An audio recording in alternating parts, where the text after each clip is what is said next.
நெஞ்சமென்னும் கூடு அதில் நெருப்பு வைத்ததாறு, துன்பம் வந்த போதும் அதை துடைப்பதிங்கு யாரு, கலங்கும் போது சேரு அது தெளியும் போது நீரு, கடவுள் போட்ட கோடு அதை திருத்த போவதாறு, வெந்த புண்ணும் ஆறிடுமா வேதனைதான் தீர்ந்திடுமா, விண்ணுக்கும் மண்ணுக்கும் சம்பந்தம் உண்டுன்னு சொன்னது யாரு, அது மன்னவன் பேரு, வானத்தை போல மனம் படைச்ச மன்னவனே, பனி துளிய போல குணம் படைச்ச தென்னவனே. அருமையான இந்த நேரத்தில் திரு விஜயகாந்த் அவருடைய இந்த மரணத்தை கேட்ட பிறகு அந்த உருக்கமான அவருடைய திரைப்பாட்டே அவருக்கு பொருந்தும். ஏன்னா இந்த வாழ்க்கையில் வாழ்ந்தான்னு சொன்னால் அந்த வாழ்க்கைக்கு ஒரு அர்த்தம் இருக்கணும். அந்த வாழ்க்கையில் அவர் இறக்குற போது எல்லாரும் இப்படிப்பட்ட ஒரு மனிதன் இறந்துட்டானே. ஒரு கவிரசர் கண்ணாதன் கூட சொல்லுவார், நீ மன்னவனா சின்னவனா சொல்லிடும் பிறப்பு, நீ நல்லவனா கெட்டவனா சொல்லிடும் இறப்பு, நீ போகையிலே அழுவது பேர் எத்தனை பேர் கணக்கு, அதை வைத்தே போகும் இடம் சொர்க்கம் நரகம் உனக்கு அப்படின்னு ஒரு 4 வரி எழுதியிருப்பார். அதுவும் திரையிசை பாட்டு தான். என்னென்னா நாம் வாழ்வியலுடைய அர்த்தம் என்னென்னா, இந்த திரை உலகத்தில் திரு விஜயகாந்த் அவர்களுடைய வாழ்வியை பார்த்தா திரு எம்ஜிஆர் அவர்களுக்கு அப்புறம், புரட்சித் தலைவர் எம்ஜிஆருக்கு அப்புறம் அந்த மாதிரி ஒரு கொடை வள்ளல்னு பேர் எடுத்தவர் அவர் மட்டும்தான். நான் ஒரு 30 வருஷமாக நான் அந்த திரையுலகத்தில் இருக்கிறேன். நான் அதிகமாக கேள்விப்பட்டது எம்ஜிஆர் அவர்களுக்கு அப்புறம் திரு மக்கள் கலைஞர் ஜெய்சங்கரை பற்றி சொல்லுவாங்க. அவர் நிறைய இப்போ தயாரிப்பாளர்கள் ஒரு பணமே கொடுக்கல, அவர் வீட்டில் கத்தையாக அவருக்கு அவர் அந்த கொடுக்கப்பட்ட செக் இருக்கும், அதெல்லாம் அவர் எப்பவுமே திருப்பி கேட்டதில்லை, பணத்தையே இழந்திருக்கிறான்னு சொல்லுவாங்க. அதே மாதிரி நிறைய அனாதை இல்லங்கள் நிறைய கொடுத்து உதவுறது, இதெல்லாம் அந்த குணம் அவருக்கு மக்கள் கலைஞர்னு சொல்லுவாங்க. நான் அதுக்கப்புறம் கேள்விப்பட்டது திரு விஜயகாந்த் அவர்களை தான் நான் நேர்லேயே பார்த்துருக்கிறேன்.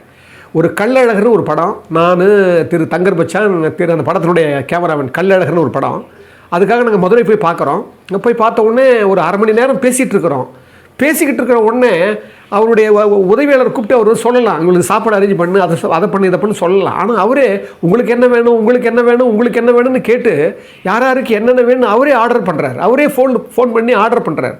இதை நான் நேரடியாகவே பார்த்தேன். அது மட்டும் இல்லை, அவருடைய வாழ்வியலில் அவர் மிக மிக கை கொண்ட ஒரு பெரிய குணம் என்னென்னா, அந்த குணம் அவர் மற்றவங்களை என்றைக்குமே தன்னை போலவே மதிப்பார். அதுதான் ரொம்ப உயர்ந்த குணம் அவருடைய வாழ்வியலில் நான் பார்த்தது. யாரையுமே ஒரு சிறிய ஒரு அசிஸ்டண்ட்டை கூட அவர் ஒரு அசிஸ்டண்ட்டாக பார்க்கவே மாட்டார். அந்த தன்னை போலவே நினைப்பார். அதே மாதிரி அவங்களுடைய சொல்களுக்கு அவங்க என்ன சொல்கிறாங்கன்னு கேட்பார். ரெண்டாவது, அவருடைய வாழ்வியலில் அவர் உயர்த்தினவங்கள்லாம் பார்த்திங்கன்னா புது புது இயக்குநர்கள் தான் உருவாக்கினார். அவர் ஒரு பெரிய இயக்குநர்கள் மத்தியிலேருந்து அவர் வரலை. அதுக்கப்புறம் தான் திரு பாரதி ராஜ் சாரெல்லாம் ஒரு படம் எடுத்தார். ஆனால் அதுக்கு முன்னால் அவர் வளரும் போதெல்லாம் பார்த்திங்கன்னா அவர் உருவாக்கினவங்க தான் திரு அரவிந்த்ராஜ் அவர்கள், திரு ஆர்கே செல்லுமணி அவர்கள், திரு லியாக்கத் அலிகான் அவர்கள். அதே மாதிரி பார்த்திங்கன்னா திரு ஆர்வி உதயகுமார் அவங்க கூட இந்த சின்ன கவுண்டர் படத்துக்கு அப்புறம் தான் ஒரு பெரிய இயக்குனராக மாறினார். அப்போ என்னென்னா, வாழ்வியலில் தான் உயர்வது மட்டுமல்ல, மற்றவங்க உயரணும்னு நினைக்கிறவர். அதே மாதிரி மக்கள் என்ன மக்களையும் தெய்வத்தையும் தான் நம்புகிறேன்னு சொன்னவர் அவர். அது மாதிரி அவருடைய வாழ்வியல் மட்டும் பார்த்திங்கன்னா அவருடைய அந்த கொடைத்தன்மை இருக்குது பாருங்கள், அந்த கொடைத்தன்மை அளவில்லாதது. நானே திரு வேட்டைக்காரன்னு ஒரு படம், அதில் சொல்லுவார் திரு எம்ஜிஆர் அவர்கள், பூமியில் நேராக வாழ்ந்தவர் எல்லோரும் சாமிக்கு நிகர் இல்லையா, பிறர் தேவை அறிந்து கொண்டு வாரி கொடுப்பவர்கள் தெய்வத்தின் பிள்ளை இல்லையா. ரொம்ப அற்புதமான பாட்டு அது. பிறர் தேவை அறிந்து வாரி கொடுப்பவர்கள் தெய்வத்தின் பிள்ளை இல்லையான்னு வள்ளுவரையா சொல்லுவார். சாதலின் இன்னாதது இல்லை, செத்து போகிறத விட ஒரு கொடுமை கிடையாது, அது மாதிரி ஒரு துன்பம் கிடையாது, அதனினும் இனிது ஈதல் ஈயா கடைன்றார். எதை ஈதலுக்கு நீ கொடுக்கலனா சாதலை விட மோசமானது எது தெரியுமா, நீ ஈதல் என்று சொல்கிறார். உன்னால் கொடுக்க வேண்டிய அந்த தன்மையை விட்டுட்டு கொடுக்காமல் இருக்கிற பற்றியா, அது ஈதல் ஈயா கடைன்றார். சாதலின் இன்னாதது இல்லை அதனினும் இனிதுன்றார். அப்போ அதனினும் இன்னாததுன்றார்.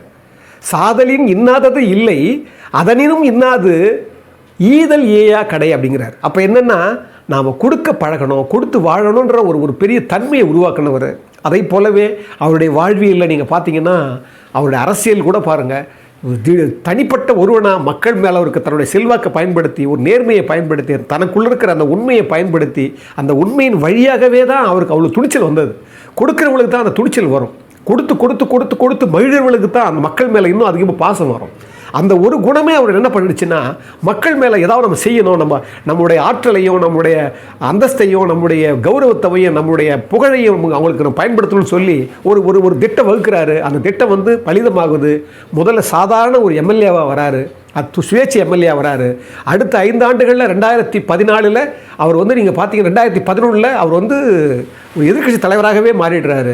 அதுக்கப்புறம் பார்த்தீங்கன்னா அங்கேருந்து வந்த பிறகு கொஞ்சம் அவரோட ஒரு அவசரமான ஒரு போக்கு இருக்கும். அதாவது இந்த நல்லதையே செய்கிறவங்களுக்கெல்லாம் பெருமவங்களுக்கெல்லாம் அந்த பணத்தை பற்றி கவலைப்பட மாட்டாங்க, புகழை பற்றி கவலைப்பட மாட்டாங்க, இந்த கொடைத்தன்மை உள்ளவங்கெல்லாம் அது கவலைப்பட மாட்டாங்க. ஆனால் இதில் நேர்மாறாக இருந்தவர் எம்ஜிஆர் அவர்கள். அவர் ரொம்ப பொறுமைசாலி. அவர் ஒரு நுட்பமாக எல்லாரையும் அரவணைச்சுக்குவார். ஆனால் திரு விஜயகாந்த் கிட்ட இருக்கிற பார்க்க வேண்டிய ஒரு சின்ன ஒரு வருத்தமான குணம் என்னென்னா, அந்த இணக்கம் கொஞ்சம் குறைவு அவர்கிட்ட. என்னென்னா, ஒரு திடீர்னு அவருக்கு ஒரு கோபம் இருக்கும், உணர்ச்சி வசப்படுவார். அரசியலில் வரும்போது உணர்ச்சி வசப்படுற அளவுக்கு அது கொஞ்சம் அந்த உணர்ச்சியை கட்டுப்படுத்த தெரியணும், இல்லைன்னா அரசியல் பண்ணவே முடியாது. அந்த வகையில் அவர் என்ன பண்ணிட்டார், அந்த 2011 அவர் வந்துட்டார். வந்த பிறகு எதிர்க்கட்சி தலைவர் ஆனாரை தவிர அங்கே இருந்து கொஞ்சம் வந்த உடனே அதுக்கு அடுத்து அவர் என்ன பண்ணார், பெரிய அடுத்து சிஎம் ஆகலாம், நம்ம அடுத்து வரலான்னு சொல்லி ஒரு எண்ணத்தை கொண்டு போனவரை என்ன ஆச்சுன்னா, அந்த இடத்துல அவர் அவருடைய மைனஸ் ஆக்கிடுச்சு. அவர் தோக்கிறார். என்ன காரணம்னா, அவர் வாழ்வியல் என்றைக்குமே தோக்காது. ஏன்னா அவர் கொடுக்குற குணம் உடையவர், வள்ளல் தன்மை உடையவர், ரெண்டாவது மற்றவங்க மதிக்கிறவர், உதவின்னு கேட்கறதுக்கு முன்னாலே போய் உதவி செய்கிறவர், அவர் மற்றவங்களை மதிக்க தெரிஞ்சவர், சிறுமைப்பட்டவன் மேல் சிந்தை உள்ளவன் பாக்கியவான்னு ஒரு பைபிளில் ஒரு வாசகம் வரும். அது அவர் ரொம்ப பொருந்தும். சிறுமைப்பட்டவர்களால் தான் முதல்ல அவர் தூக்குவார், சிறுமைப்பட்டவர்கள் தான் முதல்ல அவர் கவனிப்பார். அதை போலவே அவருடைய வாழ்வும் அவருடைய வாக்கும் அதே மாதிரி. நான் இது அவருக்கு இந்த மரணம் கூட நீங்கள் பார்த்தீங்கன்னா, அவர் முதலே அவர் மரணம் கொண்டு போயிடுச்சு, செயல்பட முடியாமல் முடக்கிடுச்சு. இந்த உலகத்தில் மக்கள் செல்வாக்கு அதிகமாகவும் மக்கள் மேலே அதிகமாக ஈடுபாடு உள்ளவங்களுக்கும் கடைசி காலம் முடக்கு தான். நீங்கள் பார்த்தீங்கன்னா திரு எம்ஜிஆர் அவரோட அப்படி தான் இருந்தது. 84 நோய்வாய்ப்படுறாரு. 87 வரைக்கும் பொறுக்க முடியல, அந்த நோயை அவரால் பொறுக்க முடியாமல் அந்த மக்கள் செல்வாக்கு பெற்ற தலைவர் ரொம்ப கடுமையாக அவர் எந்திர மாதிரி தான் பண்ணார். அதே மாதிரி திரு சிவாஜி கணேசன் கூட கடைசி நேரத்தில் முடக்கப்பட்டார். அதே மாதிரி திரு ஜெயலலிதா அம்மா கடைசி 3 மாதம் அவர் கடுமையாக முடக்கப்பட்டார். அதே மாதிரி பாருங்கள், நம்ம வாழ்ந்த காலத்திலேயே திரு இந்திரா காந்தி அம்மா ஒரு அவ்வளோ பெரிய இந்த உலகமே பாராட்டக்கூடிய அப்படி ஒரு அயன் லேடி, கடைசியில் அவங்களுடைய மரணம் துர்மரணமாகி போச்சு. திரு ராஜீவ் காந்தி பார்த்தா நீங்கள் 1987 84 அவர் அப்படி அளவில்லாத ஒரு பெரிய வெற்றி பெறார் அரசியலில். ஆனால் அவரோட அவ்வளோ பெரிய செல்வாக்கு பெற்றவர் கடைசி அவருடைய மரணம் துர்மரணமாகி போச்சு. மகாத்மா காந்திஜி. ஆனால் அந்த மாதிரி கடைசி காலத்தில் அந்த மக்களுடைய பெரிய பேராற்றலும் பெரிய மக்களுடைய தன்மையை உள்வாங்கினவங்களெல்லாருக்கும் இந்த மரணம் அப்படி தான் பரிசளிக்குது. இது ஒரு துர்பாக்கியம் தான் அது. அந்த வகையில் திரு விஜயகாந்த் அவர்களும் அதே மாதிரி தான் அவர் கடைசியில் காலத்தில் முடக்கப்பட்டார். அதுதான் வேதனை. அதாவது நான் கூட நினச்சிருக்கேன், அந்த தர்மம் அந்த ஈகை மட்டும் இல்லைன்னா இன்னும் கூட முன்னாடியே கூட ஒரு மரணம் வந்திருக்குமோன்னு கூட நான் நினைக்கிறது உண்டு. ஏன்னா அந்த தர்மம் அவரை காப்பாற்றியது. தருணம் போன ஒரு 10 நாளைக்கு முன்னால் கூட முடங்கி போன பிறகு எல்லா மக்களெல்லாம் வேண்டும்போது அங்கேயே இறைவன் ஒரு 10 நாள் தள்ளணும்.